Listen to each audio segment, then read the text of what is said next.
Alright, today we're going to be learning how to administer an EpiPen. So, to begin with, it is very important as a teacher in the school to know where in the classroom an EpiPen is located. They are quite big, so students don't generally have them directly on them at all times. It is important, as you never know, when a student is going to have an anaphylaxis and they may start to feel a lump coming up in their throat, they may start to feel dizzy and their breathing may get very noisy, which is called wheezing. It's like an asthmatic gets. Then you need to use an EpiPen on that student. Another common occurrence within anaphylaxis is the feeling of doom, in which they feel as though they are going to die. These are all signs that an EpiPen is required.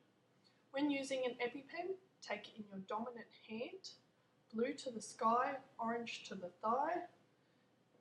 Whilst you're holding the EpiPen in your dominant hand, take the blue cap off and continue holding it in a fist.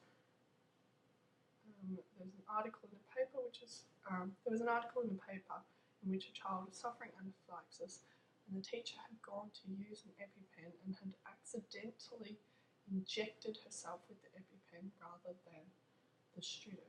Unfortunately, there was another EpiPen for another student, but they chose not to use it and that child ended up passing away.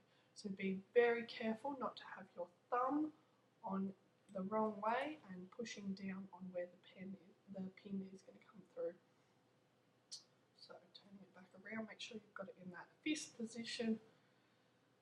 Now, once you've got this, you're going to swing and push it into the thigh.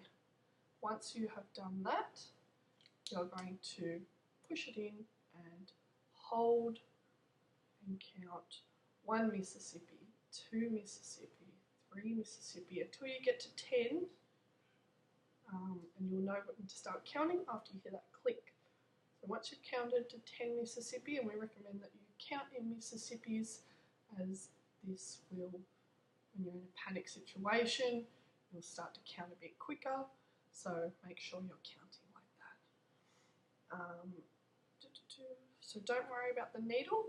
At the end, a shield pop up, and this will actually protect the needle from injecting anyone else or passing on any diseases or things like that. So once you have completed this, then call the ambulance if you have not already done so.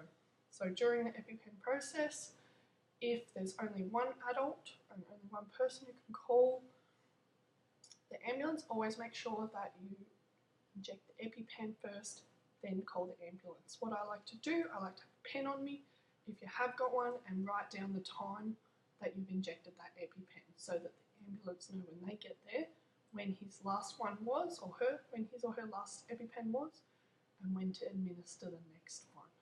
So when you're calling an ambulance, be sure that you say the word anaphylaxis or severe allergic reaction, as this will trigger a much faster response. If the student has anaphylaxis, the safest place for the student to be is on the floor. So if they can handle laying down with their legs elevated, place them in this position. It will help with their dizziness and help the adrenaline to access the body more effectively. If they can't tolerate it, if they're getting an asthma attack or if they're feeling like they can't breathe properly, just have them sit on the floor and then try and get their legs elevated with a chair. But their legs need to be higher than their heart for this to work, and avoid at all costs having them stand up during this time.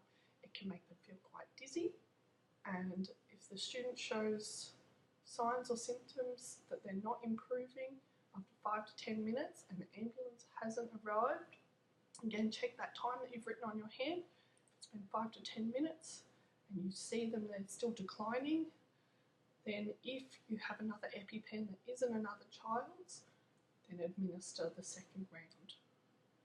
Remember, when you're administering the second one, you go blue to the sky, orange to the thigh. You pop that cap off with your thumb and make sure you're still holding it in a fist and push it into the thigh. Alrighty, now we're going to get you guys to split off into partners, and I want you to practice going blue to the sky, orange to the thigh. Again, also when you're holding it up like this, a good time to check expiry dates and whether or not there's a clear window with the medication, that would be the time to check. Alright, now splitting off into partners.